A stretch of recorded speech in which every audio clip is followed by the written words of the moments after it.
Let's all go to the lobby. Let's all go to the lobby. Let's all go to the lobby to get ourselves a treat. Hey, what's up, guys? I'm Ace. This is RB3. And welcome to First Cut, our review of Jordan Peele's Us that just came out this weekend. We haven't given our thoughts yet on camera. This is literally our live reactions as far as what we thought of the movie. We just came out from seeing the movie. And I kind of feel like starting it this time. I don't know if you're going to get mad at me for starting it. Go for it. Bro, I don't know why people are tripping. This movie's amazing.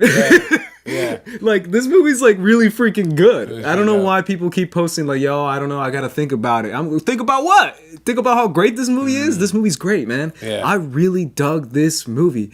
Jordan Peele is so good at world building, at horror movies, at like paying tribute to other types of horror movies. I just really dug this movie, man. I want to hear your opinion. Yeah, man, I really dug it too. You know, and I am one of those ones who had to think about it. I saw it twice. I seen it my second time, but honestly, it wasn't because it was like the quality of the film was bad. I always thought the quality of this film was amazing. You know, Jordan Peele has probably one of the most distinct eyes for horror when it comes to visualization, when it comes to pacing. He has a real good eye and structure for how a horror movie should work and how it should look, which is really dope. And for me, it was like the movie has so many ideas. It has so many questions that it had to answer. And upon second viewing, none of those questions really got answered for me either. So I guess. But I thought the same way, and I had so many questions, and I that's a good thing. Mm-hmm. That's part of world building is the fact that when you can take a concept and build a world around it and say, well, what's happening here? What would happen there? What's going to happen after this? Or how does this work? Or how does that work? And those are questions that he purposely doesn't answer for you because it's focused on Lupita Nyong'o's story. That's it. That's the focus of the movie. I don't feel like he needs to answer every other question as a part of the world building that he does. Yeah, I mean, there's a lot of plot in this movie. The basic plot of this movie, if you've seen the trailers, is basically about a family that is trapped with a family that looks very identical to them. And in the movie, they reveal a lot more.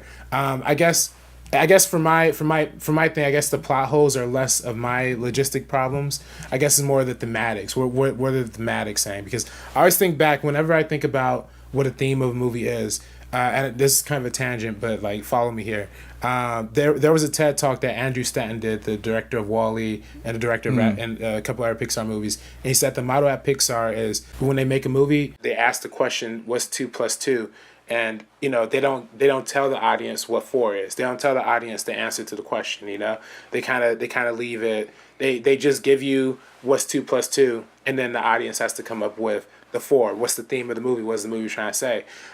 For this movie in particular, it's kind of hard to figure out what's the 2 and what's the 4 and where's the you know what I mean? There's a lot of parts of the equation that are there are a lot of different parts of the equation in this movie that still need a little unpacking, I feel like. I think so, yeah, but I feel like you can answer some of those questions yourself if you just try to piece things together.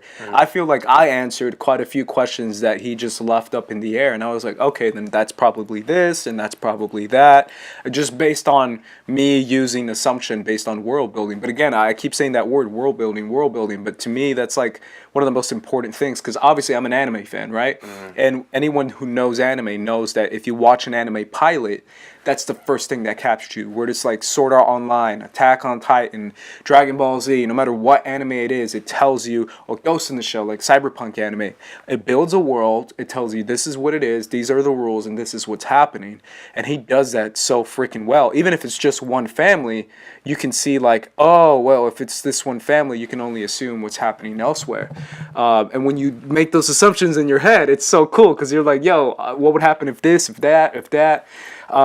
And I just love that stuff. I think that's great. And obviously, on a technical level, this movie's shot incredibly well. Yeah. The music, the score in this movie it's crazy. Is so freaking got good. 5 on it. Not just that, but like every other song that's on there. Like even when they're just like walking to the beach and there's like a beat going down. Oh, and I'm yeah, like, yo, this beat is crazy. It's so good. And I think this is one of the composer's first films that he's done. I think he collaborated with Jordan Peele on Get Out. But, you know, this is all original mostly original music, but a lot of remixes, a lot of stuff that you take from pre-existing music. And honestly, it's so dope, man. The music, the cinematography, and the acting as well. Everything in this movie all adds to the horror aesthetic, to the atmosphere, to the vibe. It really sucks you in and adds an extra layer of anxiety. Whereas Get Out is more, Get Out's more of a thriller. I consider it more of a comedy.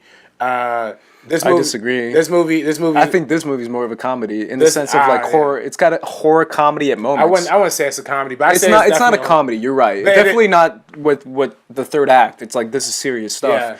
But there's moments, specifically the second act, where I'm like, this is kind of like a horror comedy vibe, and then it leans back into like just horror. Yeah, well, they have to slow it down, and it's a balance. It's a balance. I feel like that Jordan Peele really strikes. But there's no denying this is definitely a horror movie. It is. As opposed to Get Out as a horror movie, as a thriller. No, this is a horror movie. I agree. There's blood. There's there's the tropes that you would see in a horror movie, but sure. It also defies a lot of tropes and breaks a lot of tropes that you'll see too.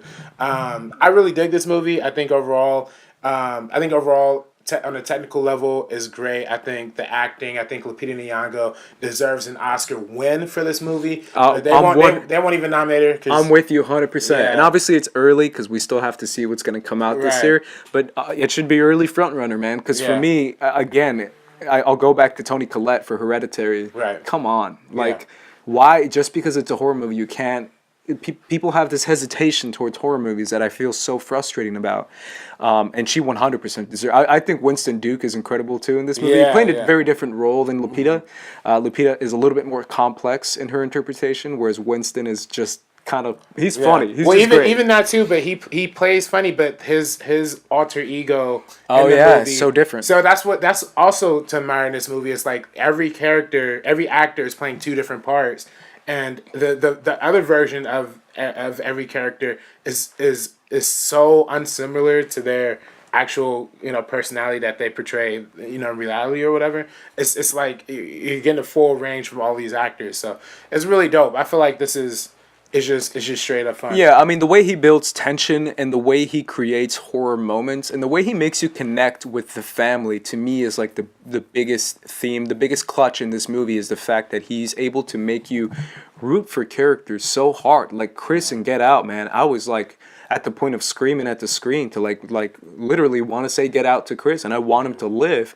Same with this family. Like the whole time I'm like, oh my God, I want this family to survive so bad. Right. Because of the connection you have to them. And that's what Jordan Peele does better than any other aspect of his film. And what I gotta say too is like, I watch horror movies not as frequently as most, but I watch them, and the ones I see, a lot of times, they have the scary moments at the beginning, and then it really slows down and really drags out, and then it's not till the end where you get back into like actually feeling something again. This movie is consistently, and it's not consistent, but it's like efficient scares too. Like you follow so much different action, and so much different layers, and so much that you are embracing visually, but also embracing thematically, but also embracing the atmosphere and the way the characters feel. And he does a really good job of putting, using perspectives and using techniques. Honestly, a lot of people will say, Jordan Peele's the next Hitchcock. I don't like doing that. I don't like the whole like the next year, the next this. He's the first Jordan Peele. You know what I mean? He's the first doing what he's doing. That being said, though, there are a lot of Hitchcock elements that, in terms of like the way the camera moves and perspective from other perspectives, the duality, the themes of that are very Hitchcock. Let me hear it. If you're gonna pitch me real quick, like 10-second quick, what are the themes in this movie? What is it trying to say? See, now that's where I have a harder time. Really? That's where I still, even upon my second viewing, I still don't think I have I think part of it is the fact that we always see our other side, our like bad version, our evil version of ourselves as something kind of foreign and something that comes out, where in reality it might be we're the evil version the whole time, and we are constantly trying to hold ourselves back to fit into social norms, but in reality we are our own worst enemy, I guess we can say. So we commit things and do things that we shouldn't. I think that's the biggest theme of it, is the fact that when you're facing the other side of yourself in the mirror, we always assume that's our evil side, but maybe that's our good side the whole time. I don't Yo. know. Maybe it is, maybe it isn't. Like I still think there's. I think that's what the intent is. I do think, like, especially him doing something like Get Out, there's a broader political theme 100% on play here too that I'm still trying to decipher a little bit as well. But I think on a personal level, I think that's pretty much what they're going for. But either way, man, I mean, it's great storytelling. It is. And even though I'm not 100% sure what the story that they're telling is, the execution of that is brilliant. And I think it's honestly probably one of my favorites, if not my favorite of the year so far. Oh, it's 100% my favorite movie of the year so far. That's easy for me to say. But again, this is coming from someone who really likes this type of world building, this type of questions. I think questions are good. I think questions can lead us into thinking more deeper about the plot of the movie. Obviously, Get Out is on a different level for me. That was my favorite movie of that year. I still think it's better. But as far as like a follow-up, I love this movie, man. Yeah, there's no sophomore slump here. There's no sophomore slump. Yeah, and salute to Jordan Peele, man, making some very intelligent horror original movies. That's key word for me. Yeah. Original. We need this right now. Thank you to Universal for like giving them the opportunity to do this type of stuff, because that's what we need right now. We need original movies, and it's original world building. Like I said before, something you do in anime, but anime has like hundreds of mangas to base it off of, comic books, other IP that people base it off of. But he's doing this from his head, and he's got a crazy head, man. Yeah. Crazy head. Yeah. Either way, guys, let us know what you thought of this movie in the comments down below. Did you enjoy it as much as we did? Did you not? Did you feel like there were moments that you don't really understand? Let us know in the comments down below. That's the best way to communicate with us. For our thoughts on Us, I'm Ace. It's RB3. And we are peacing out. Peace out, guys.